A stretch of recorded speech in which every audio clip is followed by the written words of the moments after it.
Hey everybody, it's John DePietro, and welcome to this special edition.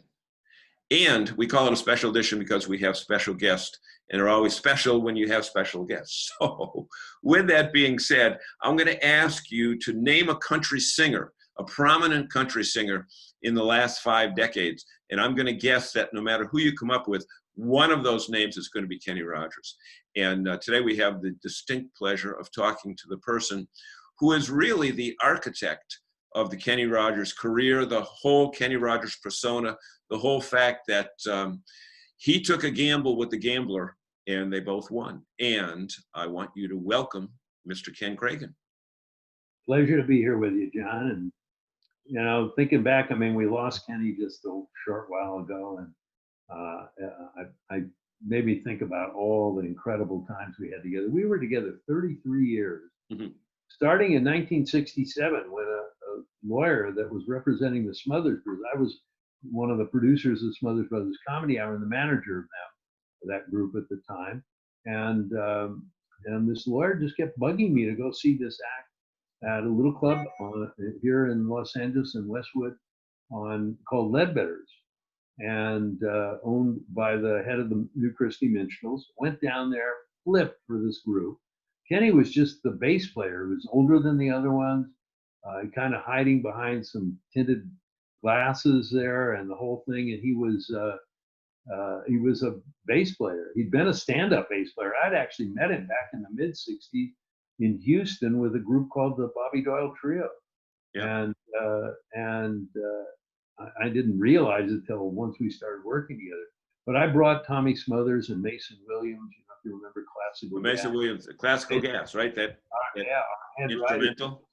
They just flipped for the group. I mean, they just went crazy. We put them on the show the next week. Mason even started dating the the girl singer in the group. Thelma.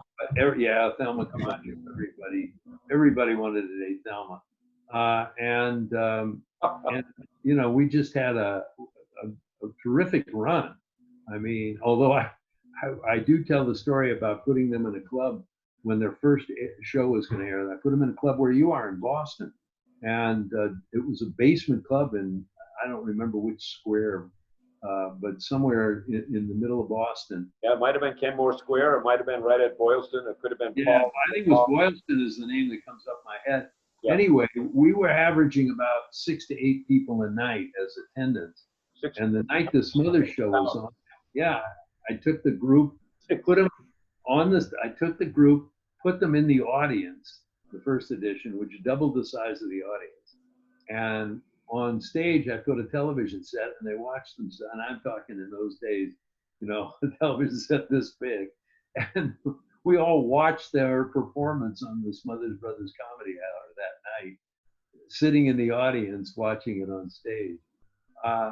You know, there were rocky times early on. They didn't have hits for a while. And, but they were on Warner Brothers. And, you know, once, you know, a couple of the big hits happened. Just dropped in to see what condition my condition was in. Ruby, Don't Take Your Love to Town, which sort of brought Kenny to the forefront.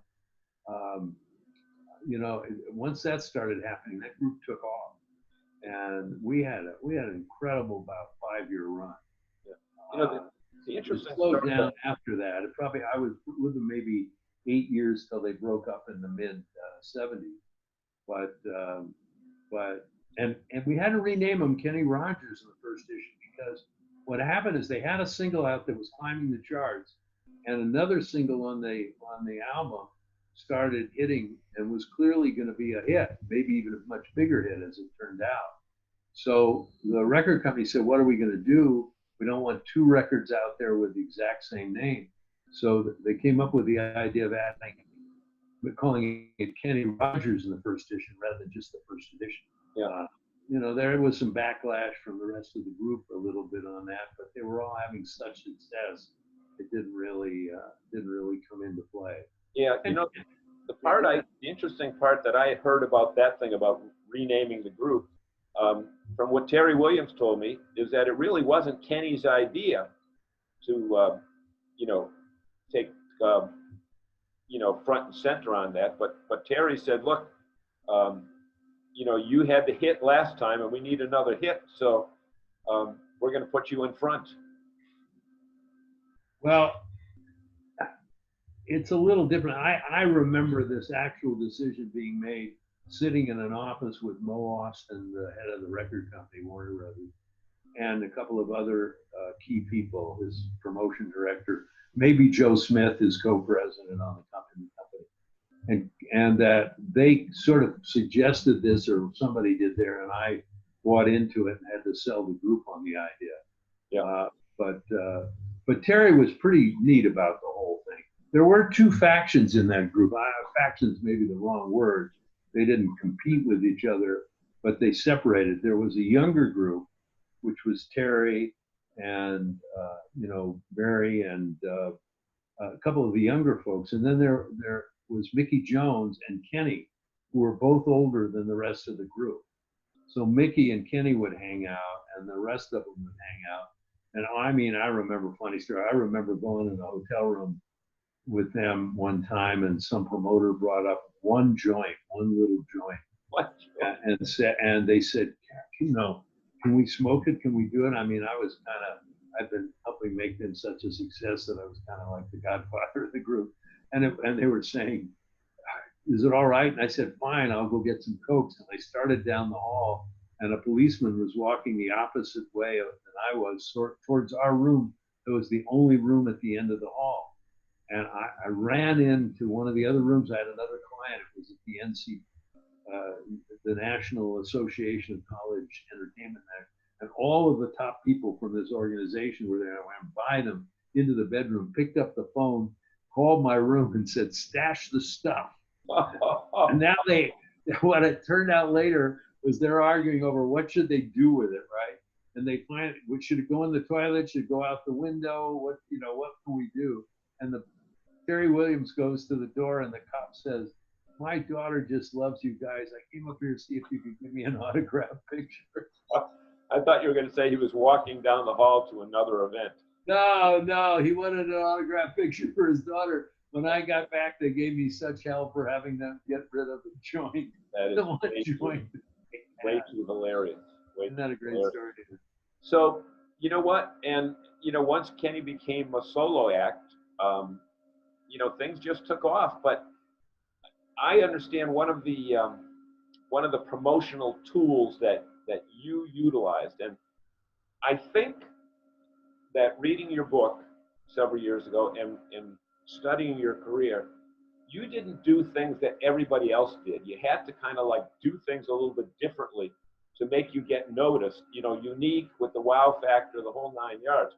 But one of the stories that I'm told that you did with the Golden Nugget in Las Vegas when Kenny was just playing the lounge is that had a special show with just cab drivers from Vegas. Is that true? Yeah, I did shows like that for my clients all the time before they opened at a place. We would do it for the employees or for others who could have influence on getting people there. But it wasn't just one thing. It was that show we did for the cab drivers to get the cab drivers. So when you came to town and said, what shows should I see? They would say, I went to see Kenny Rogers, and I took my family, and that was just a great show at the Golden Nugget. We opened up at the Golden Nugget, had lines out the door and around the block. It created an incredible long-term great relationship with Steve Wynn, who was running that hotel, and then later, of course, bought other hotels, built the Mirage and the Bellagio. Yeah. And it opened up Kenny's career tremendously, but we surrounded it. I didn't realize there's something I've always taught called the magic of threes, because in the late 80s, late 1980s, I realized by going back and looking at my career that there was, when you put at least three things in a concentrated period of time, you could get people's attention and get them to take action. If you had just one big event happening in that time, or if you just did one thing, it didn't work as well. So on that engagement, which is a typical one to describe for the Golden Nugget, we did all kinds of different things. We did do a show for the employees. Kenny went on the Tonight Show. I was working at the time for Jerry Weintraub, and one of our clients was John Davidson, and he was subbing for Johnny Carson. So Kenny went on the Tonight Show. Yep. right before the engagement, which had huge impact in those days. We had ads in the paper and stuff. One of the times in Vegas, not particularly that Golden Nugget of performance, after he closed an engagement, I had him we did a full page thank you ad to the people of Las Vegas saying, you know, you were so responsible. So many of you came to see me. I know there were a lot of tourists, but you local people were wonderfully supportive. I'm coming back in May. I just want to, I'm sorry if you couldn't get in. We were completely sold out, but I'd love to see you in May. We sold out the May show 3 months before he got there. And the hotel ripped up the deal and signed a deal for twice the money for him for a long term. Wow, and he was still playing Nugget at the time. Always finding those kind of things. And you know, now listen, you can't do that if the talent isn't there. Kenny Rogers, I look at Kenny Rogers as the musical version of Michael Jordan. He wanted the ball. Yep. And when the game was on the line, he wanted the ball and he knew he could score. And he would take his game up to another level when it mattered. He could raise everything when it mattered. That's why his duets are so great. Because when he was competing with a great singer, you know, whether it was Dottie West or Dolly Parton or, you know, so many of the ones that he sang with, he would take his game up, and he could score.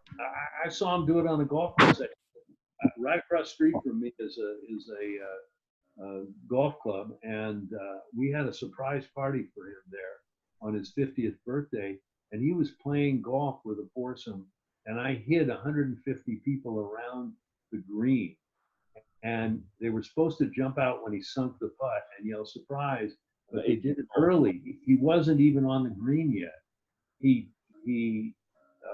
chipped the ball to within 9 feet, and he sunk the 9-foot putt. While this crowd was standing there, I went out to him and I said, "You got to join the PGA." I said, "You got to go on tour. You can take your game up when you need to."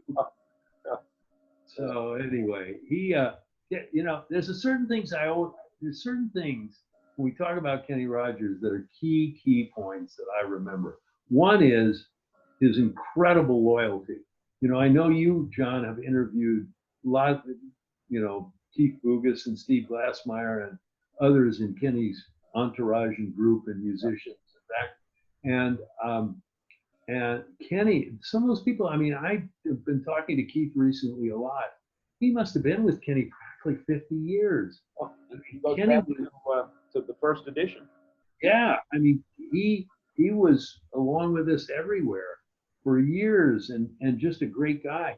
Kenny kept good people. In fact, he was sad when he lost them. He lost his musical director, Edgar Struble. Edgar, yep.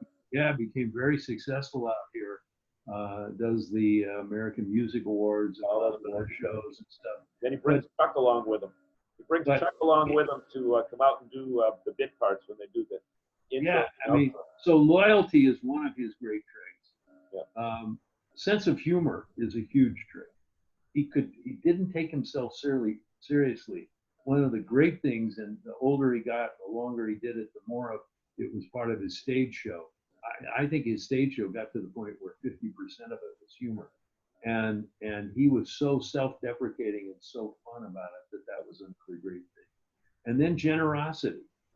I mean, I've had clients who are activists like Harry Chapin, probably the biggest, you know, musician activist or activist musician ever that I've known. But Kenny Rogers was always there for us. When I started to do We Are the World, the first call I made after I hung up with Harry Belafonte was to Kenny while I was on my way to Lionel's house to get Lionel to write the song with Michael Jackson.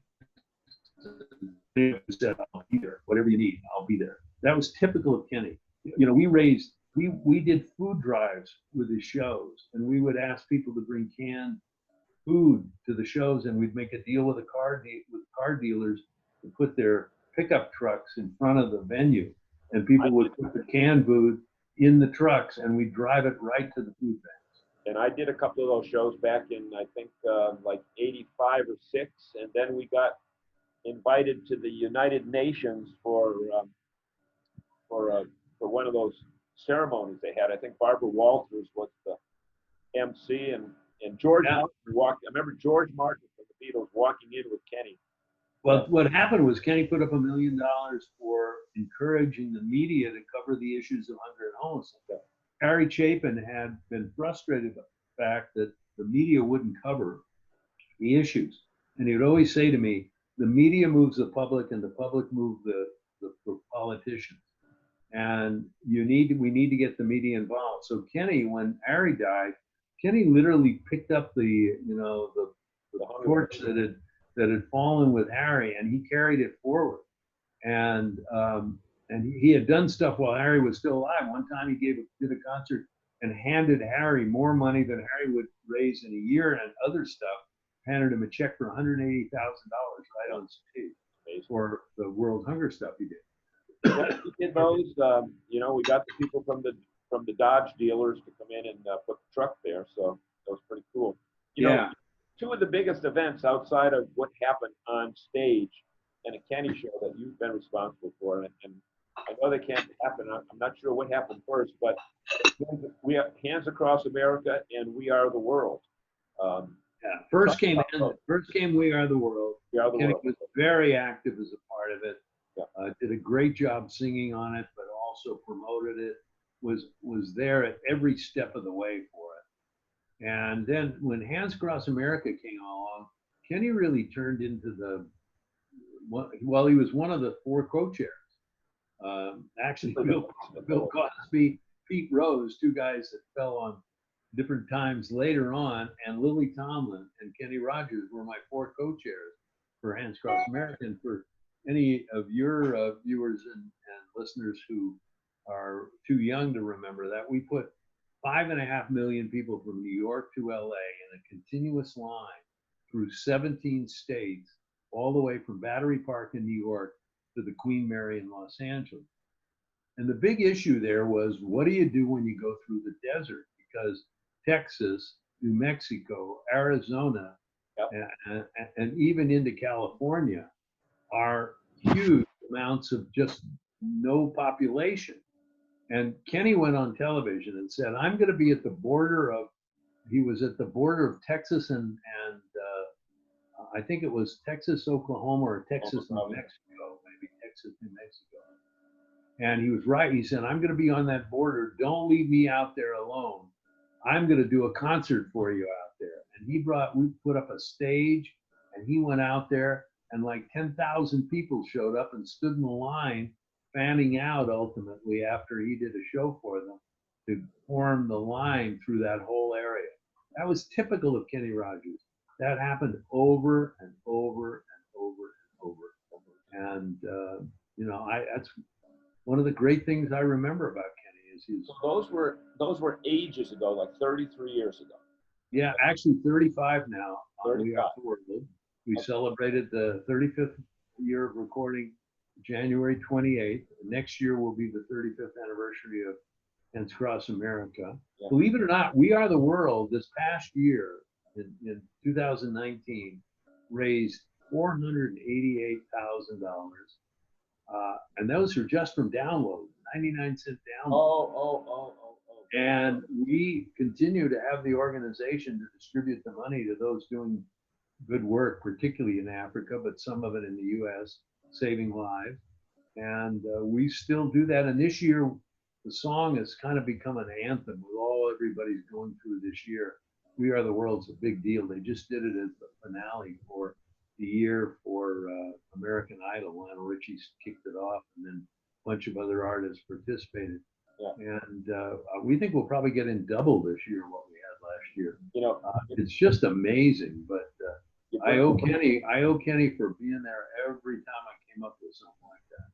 You bring up American Idol this year with Lionel being involved, but I remember it was probably 10 years ago when Kenny was the celebrity that particular night, and about a minute before, and again they were going live, a minute before they were going to go live, Kenny dropped the handheld mic and broke it. And Gene Roy was. I didn't know this story. Gene Roy did what? Huh? What did Gene do? Gene went out, he found another mic, and he said about 3 seconds before they, 3, 2, 1, Kenny had a new mic in his hand, and, he improvised and came right out like nothing had happened. Well, Gene Roy saved the day many, many times. Gene Roy's another one that was with Kenny, gosh, 40 years, 45 years. Right, exactly. Kenny and the band, and Gene Roy, and Gerald, and, and CK. He was tremendously loyal to these people. Yep. Even Bobby Daniels, who tragically was put in jail for shooting his wife, they all kept in touch with him. He'd been Kenny's drummer for a number of years, and as sad as it was, and as much as he was at fault there, it was clear. They stayed in touch with him, and he eventually did get out, having reformed himself a lot. He was having, various drug issues and other things, I think, then. So when it happened. Let's move forward to today. Now, last week when we spoke briefly on the phone, setting this up, you said to me, I've got the biggest project of my life coming up. And then I did some research. I said, wait a minute, how old is this guy? Now, it said I'm only 103. So you're 83 years old. You can't slow down, as Lionel Richie said, and you've got unbelievable excitement about this new project that the logo for it is right behind you. Okay. Yeah. You've taken Hands Across America and supersized it. Well, it has to be, because what we're fighting is climate change. Okay. And all the environmental issues connected to it, much like we did with We Are the World and Hands Across America, which were aimed at hunger. Here we are aiming this project at really literally saving the planet, but doing it again in a way that both has music involved and has something for everybody who participates that they want and they can only get this way. And what it is that on your cell phone, we're capitalizing on the desire to take selfies. On your cell phone, you now get a holographic image of two of your favorite entertainers or celebrities of any kind. And you get to step into that picture and hold hands with that and send us that. And it only costs 99 cents to download that particular app, although you can contribute a lot more. We're hoping to average about $10 from each person, but we're filming celebrities. We have to film them in what's called volumetric filming, or holographic is what it ends up being. These people appear on your phone with you. You have a permanent image then of you with them, holding hands with them. You can use it on Instagram or wherever else. You can share it with your friends, which will get them to do the same thing. And we're looking to put 1 billion people together, raise several $billions to fund all of those organizations and individuals that are doing good work in the areas that affect our environment, and create data. And the data is critical, because we want to be able to reach out to these same people who participate, educate them about what they can do in their local communities and in their country and in the world, and then call them to action, show them exactly the kind of actions they should take, and create simultaneous action that will move governments. We're facing a government here in America right now that doesn't believe in climate change and has spoken against it and has done a lot of things to create more climate issues. So it just it can change the game. It can change the game with corporate America, corporations all over the world, and it can change the game with governments, and it can raise massive amounts of money to help change the game. So as well. at this stage of your life, what possessed you to say, let's do something bigger than we've ever done before, knowing full well that the things that you've done before were already worldwide events that are going to be in history books forever and ever? Put all the things I've done before together, and they're not as big as this one. This one is those have been saving lives, and I think we've saved millions of lives. This is saving the entire planet for every living thing on it. I mean, you'll be able to pose with Jane Goodall on one hand and a chimpanzee on the other, or Ellen, if she'd like to do it with with a gorilla on the other one, because she's very big into saving the gorillas and that kind of thing. You know that Keith, Matt Damon and his whole issue of water on one hand, and if you're a Damon Affleck fan, maybe you can have Ben Affleck on the other side. Those are the kinds of things that we're doing. And by the way, I have to tell you, as big as this project is, it's one of about 5 that I have to do. And one of them very much involves Kenny Rogers. One of them has to do with creating a whole new series of gamblers. that's right, you mentioned that. That's Yeah, right. well, that's not sold yet, so I can't say much more about it. But well, it is sold to a production company, but it isn't. No, I'm going to do something. Yeah. I'm going to do something that we shouldn't do on TV. But to your left elbow, there's a black book on your desk. Actually, okay, yeah, it's my left here. Yeah, there it is, right there. Is that David Meerman Scott book? No, what that book is. Yes, you're right. Marketing the Moon. It's a whole area that I'm very big in. Boy, that's an amazing ability that you reckon you must have that book, right? No, because I just had him on this show 2 weeks ago. Oh my God. And he lived. I will hook you up with him because he is a. Well, do you see the picture behind it? That's Buzz Aldrin. Buzz Aldrin. Yeah, in his spacesuit, which I owned his suit that he went to the moon in. And I've worked with NASA on all kinds of projects. I'm an amateur astronomer. I built my own observatory.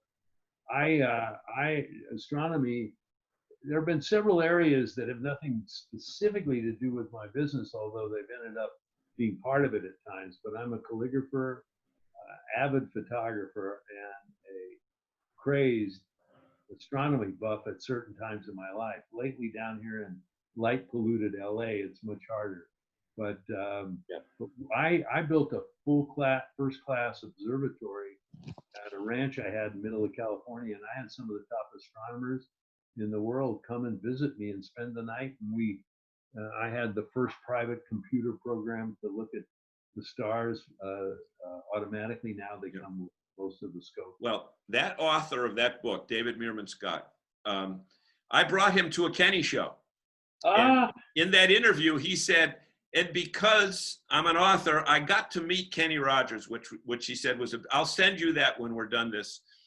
Kenny had visited my ranch and looked through the scope. In fact, he and Dolly were there one time before we built the observatory, and they looked through the scope out they stood out in the middle of a pasture and used the scope because the night sky was so dark there.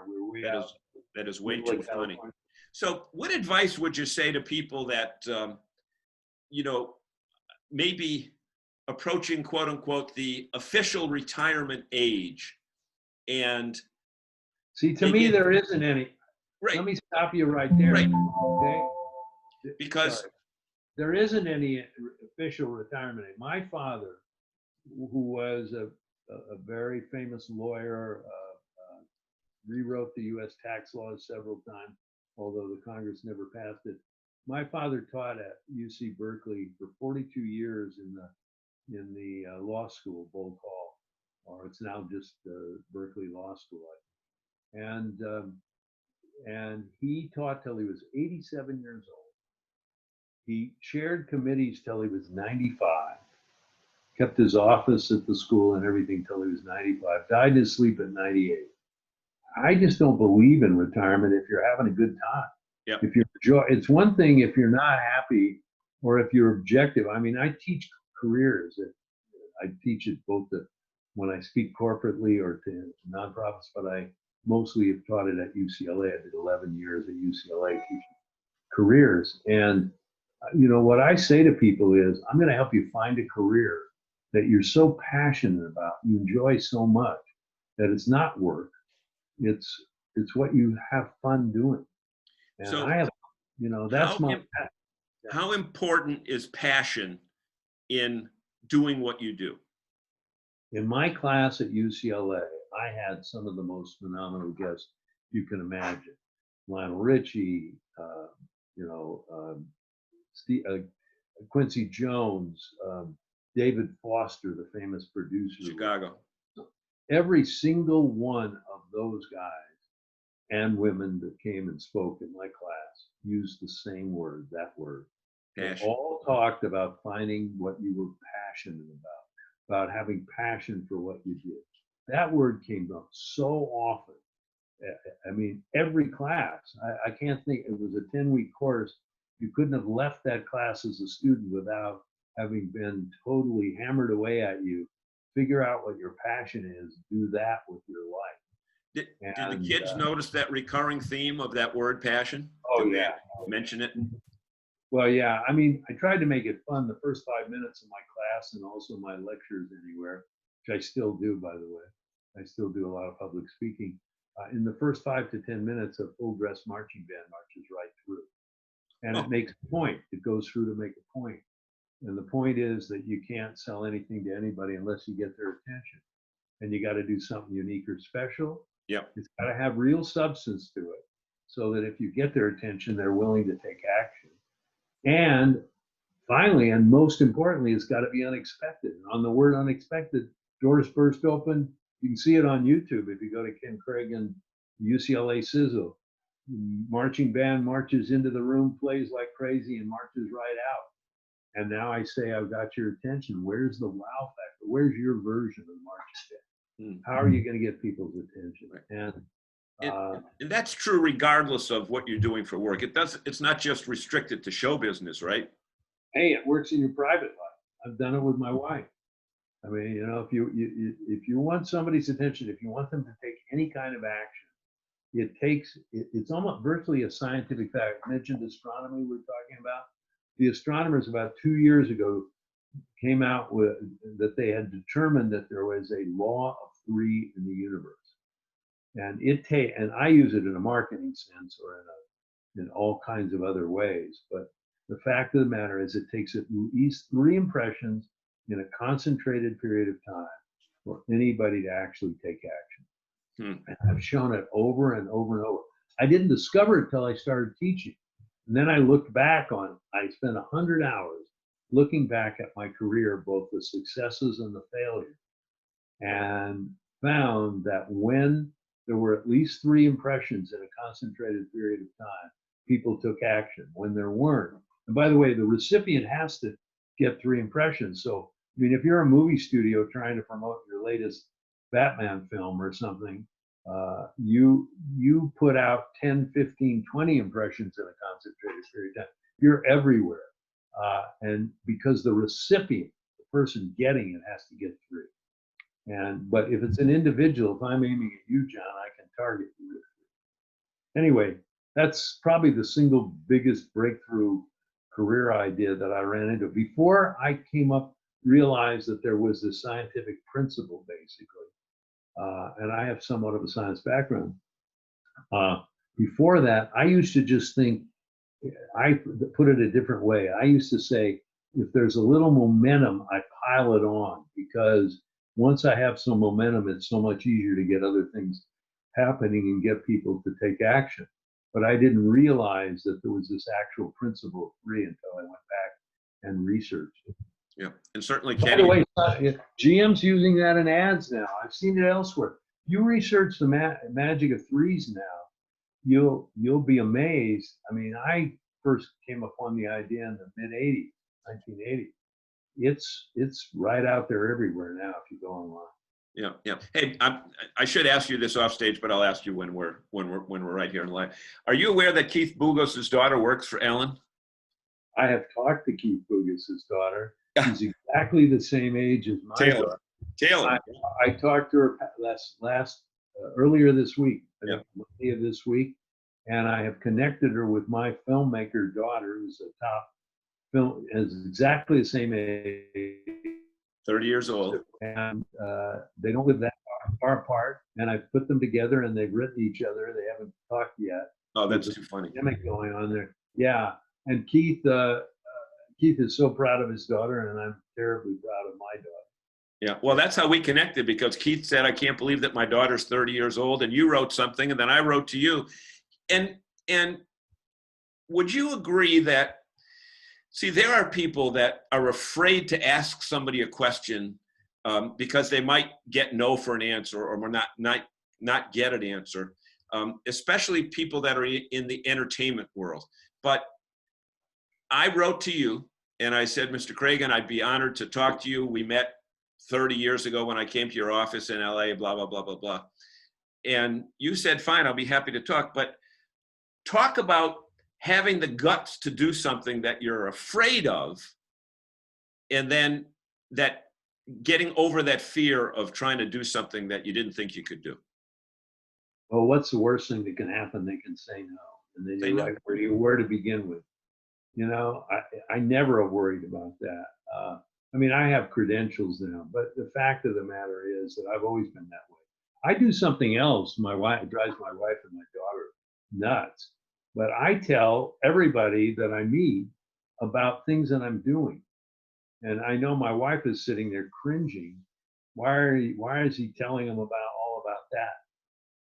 The most amazing things happen and you don't know where they're going to come from. Right. Yep. You know, I've always found that blessed projects, things happen that make them work. And I reach out just to everybody. If I'm having a conversation with somebody about a completely different project or just a social conversation, I will find a way to work in whatever I'm working on at that point. And that person will say, oh my God, you know, you want to talk to my friend, you know, Louise, she's really cares about that whole environmental issue stuff. And she's got a fair amount of money. Maybe she'd want to invest in what you're doing. I mean, those kind of conversations have actually happened. I don't remember anybody named Louise, but it's constant. You reach out, you let people know what you're doing. By the way, you show a lot of interest in what they're doing. You know, your first thing is, how can I help you, to them? But on the how can I help you? Yep. In the long run, you never should be afraid to reach out. I do it. I cold call all the time. Hey, my daughter had this great idea for a Christmas film for the 12 Dogs. This was for Dave Koz and a song on his album Let It Snow, the classic song. And she asked me to reach out to Uber, and I called and they wouldn't answer the call. They never returned my call. And I figured that's kind of rare these days for me. She picked up the phone and called Lyft, and they put up the money for it. And she shot the film. Oh. I mean, she just cold called them out of nowhere. Yep. And she's more reluctant to do that than I am, but it's a proof that you just never know. Yeah, it is a small world, and you figure that when I was looking at David, that book to your right, and I said, that looks like his book. It's got to be the moon because it looks like there's an astronaut right next to it. Yep. And there's an astronaut, and there's 2 MTV awards on either side that are astronauts in uniform. David is he's been to like 800 concerts. I think 700 of them have been Grateful Dead shows. And I'll hook you 2 guys up. Yeah, I was just going to say, you better connect us because I'm a huge space buff. I've actually worked for JPL. I worked on that Juno probe to Jupiter. The work I was doing was putting music with that probe, and it didn't quite work out the way we planned. But I spent about a year or 2 on that project in all kinds of meetings and creative ideas and stuff. When they called, I'd already worked with them before with NASA and JPL. I did a Kenny Dolly Willie concert at the Space Center in Houston. Space Center, one of the most fun shows I ever did. Yep, outdoors. Yeah, lots of funny stories from that. Best story does involve Kenny. Best story was Willie Nelson's on stage rehearsing, and he's got a T-shirt on with a very bad, for purpose of television, 4-letter word. You hear it all the time now, but in those days, we're talking 1980. And the network guy that's sitting next to me says, you got to go talk to Willie's manager, because if he wears that shirt with that F word on it, his part will be cut out of the show. So I go up to the manager, and before I can even open my mouth, she says, if one more person says anything to me about that T-shirt, he will wear it. Okay. So I go back and say, oh, I tried. Well, I'm in the dressing room with Kenny, and Kenny says, you know, Willie is dressed so sloppily. I'm not going to dress up too much for this because I don't want to embarrass him. So, even then for Kenny, he put on a little sport jacket, I think a red sport jacket and a pair of jeans and tennis shoes or something. And he went, and we have a press conference before. First person shows up is Dolly Parton. She's in all white, including white heels. She looks like $1 million she spent on her outfit. I mean, it's gorgeous. She looks incredible. And now here comes Kenny in his, jacket and jeans. And up walks Willie in a three-piece suit, tie, and hat, and cowboy hat. Kenny turns to me and he says, last time I do something like that for Willie. The backstories are the great ones. You know what? We should do another segment, not today, but another segment with just backstories of where Kenny tells a story about Lionel doing Lady with I think it was Lady, where he wrote the second or third verse on the toilet seat.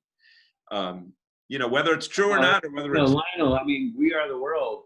When I went to Lionel's house a few weeks before the recording session, all they had gotten done, he and Michael, were We Are the World, We Are the Children. He had music. He'd written a lot of the music, but there were no lyrics, and they didn't finish the song until 2 nights before the demo session, which was only less than a week before the recording session. Yeah. It was always that way. But hey, on one of the Gambler movies, we had a writer, I'll never forget this, the second Gambler, I think, the writer, Jim Burns, who was writing it, we were down in Arizona, and we were beginning to shoot. We were actually physically shooting, and we didn't have a full script. And he was dating a woman, kind of a loud-looking lady that he was dating, and she was living with him there in the condo where we all were, and she walked by, I remember, and the director said, "Can you find out what if he's getting any more pages today? We need the rest of the script." We were trying to figure every way we could to find to get that script. I mean, literally, I've been there. It's hysterical. Wow. We did get that Gambler done, and it was higher rated than the first one. Yeah. So we want to thank you so much for being with us, and we'll get this up on YouTube. We'll get it out, and I'll send you a copy. You can do whatever you want with it. And it's truly a pleasure having an opportunity to hear the backstory of so many great projects that you've had an opportunity to work with. And as Hands Around the World gets closer, let's do another one and just focus on that. We're probably launching sometime next year with that now. The plan. Great. We're looking Perfect. very good. We're looking very good. Okay, my friend. Hey, Thank you so much. It's been a pleasure. Thanks again. Thank you so much. All right. Bye.